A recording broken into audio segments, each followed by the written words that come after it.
Welcome to Risk Matters on the Road. This podcast was shot in Washington, D.C. A very special thanks to our guest, Gene Ludwig, for appearing on Risk Matters from his office, one block from the White House. Gene has a very rich track record in the areas of banking, technology, entrepreneurship, and social contribution, serving as Managing Partner of Canopy, CEO of Ludwig Advisors, Chairman of the Ludwig Institute for Shared Economic Prosperity, founder of the Promontory family of companies, author of The Vanishing American Dream, and former controller of the currency. Part 3 of the podcast with my colleague Rick Haney is on technology in the banking sector. So Gene, it's really good to see you again. It's been a while, and we're in the middle of a technology transformation, probably similar to the dot-com transformation, just the next generation of it. And you bring a very interesting set of perspectives from the societal work, from the regulatory work, from the banking industry.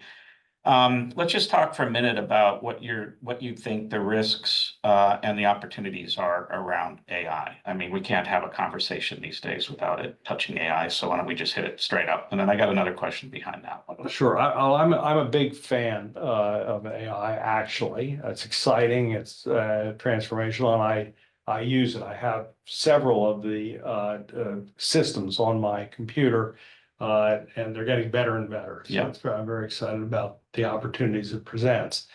But it is a transformation. I'd say several things about it. Number one, if you want to have a well-capitalized company, if you want to get a good market cap, if you want to be doing really well, whatever you're doing, call it AI. You could be sweeping the street and say it's the AI, sweeping the street. So that's today, that's the hot buzzword. But all kidding aside, it does offer the opportunity, particularly in finance, to do many exciting things and do many of the traditional things better. Mm-hmm. To some degree, having said that, it's a little overhyped. And here's what I mean by that.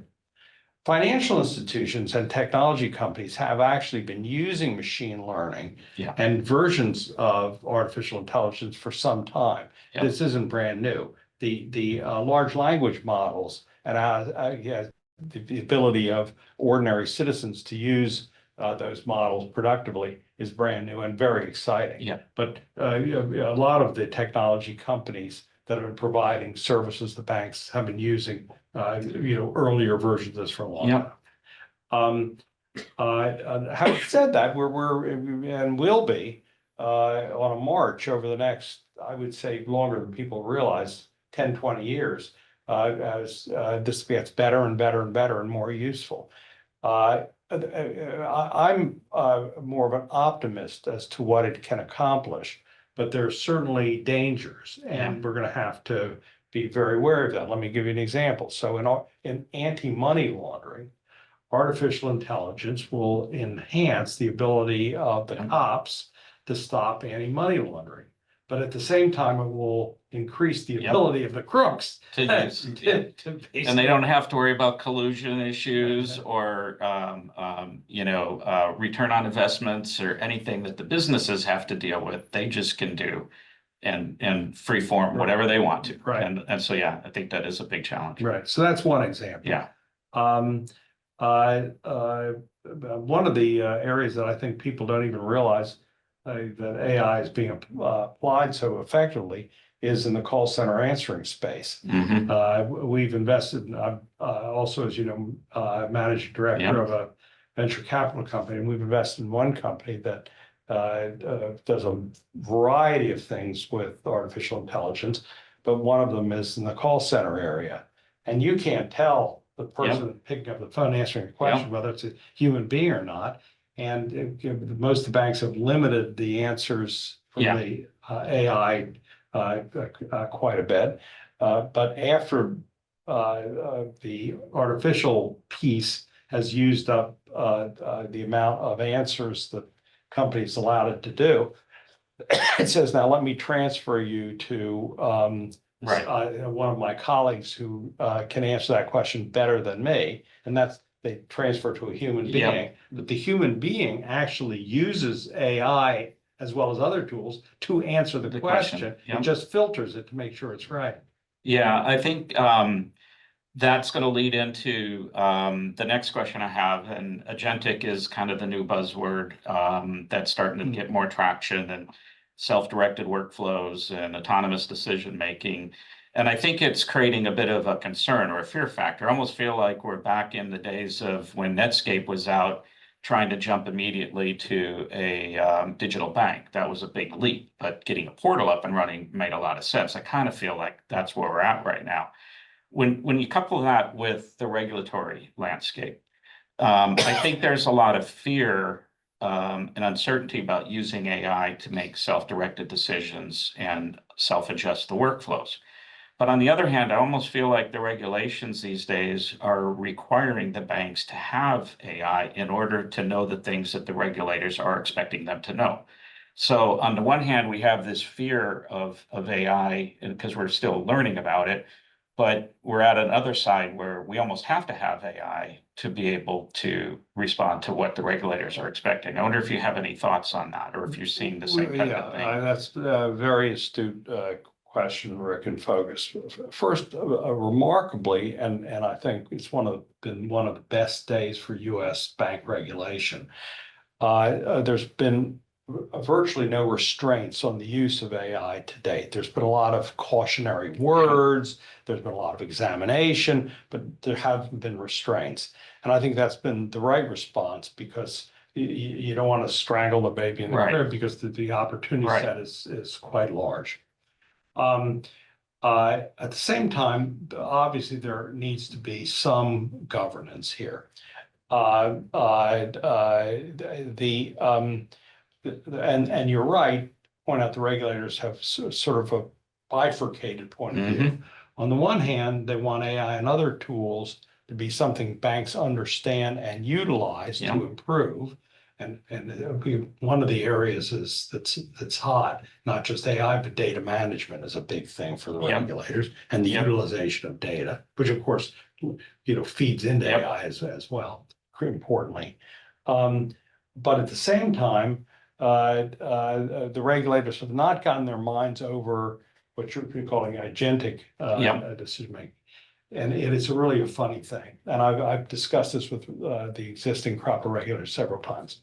If I ask you, Rick, or Arian a question, and you answer me, you don't go through the thought process A to Z. Well, first, I thought about my high school teacher, and then I thought about this, and then I thought about that, and then I thought about the other, and that's how I came up with the answer. Right. You don't, and none of us could really do it, because the way the mind works, we come up with an answer based on our experiences and our knowledge and et cetera.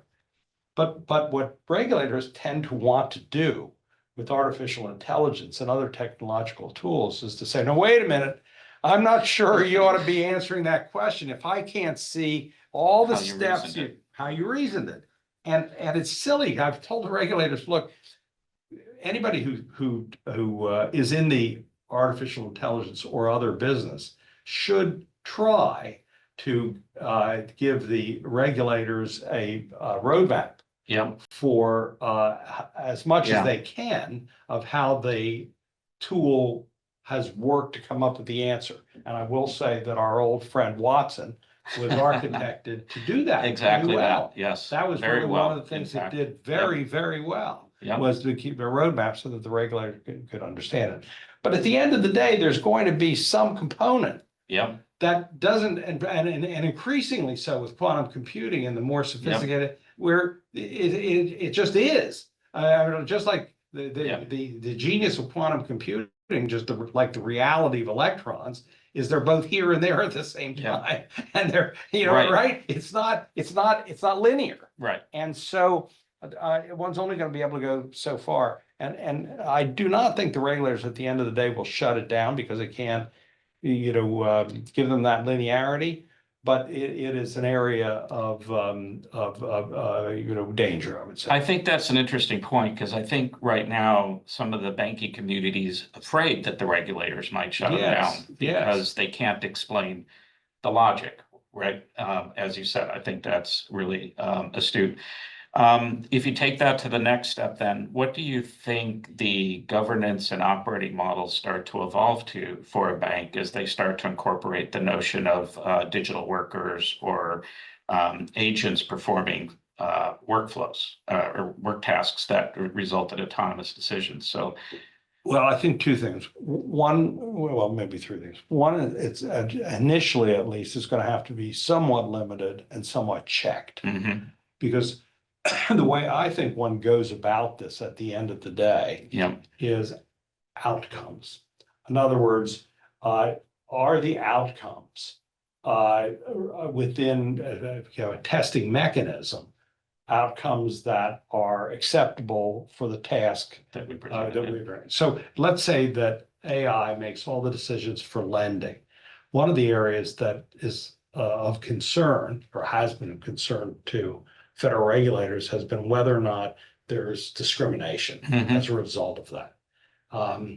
Yeah, the only way I think one can tell is look at outcomes. Yeah. And then probe whether the outcomes are reasonable or not reasonable. Yeah. And have it contained enough before it's wildly used that it doesn't create a mess till one understands where it's going. I like that context because we're always thinking about how do we control the AI algorithms and large language models up front. But I think what you're suggesting is that, of course, you have to do that too. But let's look at the outcomes on the backside and then we can work backwards from there to make sure we're getting what we expect. And to be honest, it's really no different than what we do with a human, right? If we were starting to educate them on performing work tasks, we'd look to see did you come up with the answer that we expected. Right. And for example, whether a bank is engaged in lending discrimination. Yeah.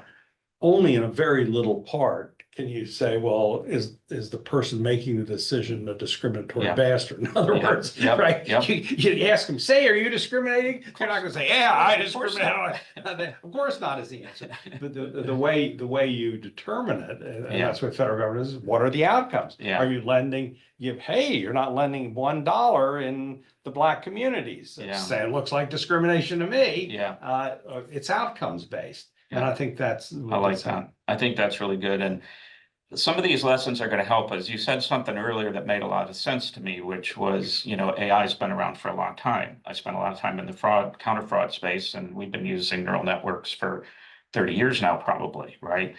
But we've learned how to apply it as we've gone along. And I almost feel like this is the same kind of trajectory that we're on when you looked at the actual internet and the creation, right? That internet was around for a very long time before we started figuring out how to commercialize it and commoditize it. Right. And we still had a lot to learn how to control and govern it. So I think that's kind of what we're looking at in this next era of AI, right? It's been here for a while. We're now figuring out, the compute power is there that we can efficiently apply. What are we going to learn from our regulation and governance? And I like that idea of working backwards.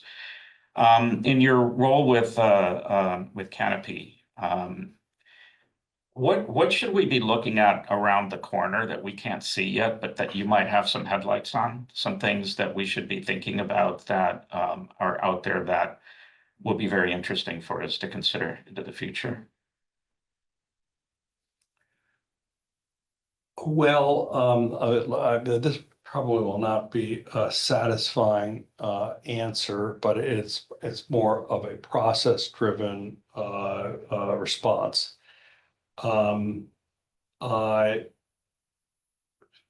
Globally, and I think about your European listeners, but certainly it's true domestically as well.